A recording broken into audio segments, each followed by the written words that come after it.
পরিষ্কারভাবে জামাতের আমির বলেছেন, আমরা ইসলামী নিয়ম অনুযায়ী, শরিয়া অনুযায়ী দেশ চালাবো না। আমরা দেশ চালাবো প্রচলিত নিয়মে, প্রচলিত আইনে।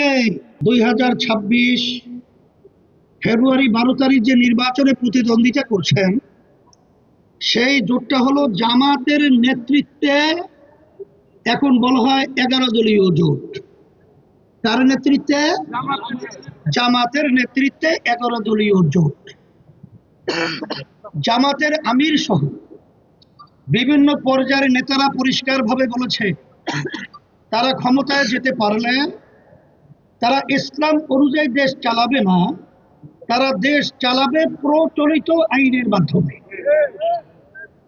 তাই প্রচলিত আইনের মাধ্যমে আমাদের দেশ 53-54 বছর চলছিল, আবার নতুন ভাবে এই নীতি আদর্শের মাধ্যমে যদি দেশ পরিচালিত হয়, তাহলে আমরা মানুষ বাংলাদেশে শান্তি পাবো বা আমরা মুক্তি পাবো, এরা চিন্তাও করা যায় না। এখন কথা হলো, অনেক আলেম থাকতে পারে, আরো ভালো মেধাবী এবং অনেক যোগ্য অনেক কিছু থাকতে পারে, কিন্তু মূল ব্যাপার হলো তার আদর্শটা কি, সে আলেম বাস্তবে কি চায়। যারা জামাতের নেতৃত্বে জুটে রয়েছে, পরিষ্কারভাবে জামাতের আমির বলেছেন, আমরা ইসলামী নিয়ম অনুযায়ী, শরিয়া অনুযায়ী দেশ চালাবো না।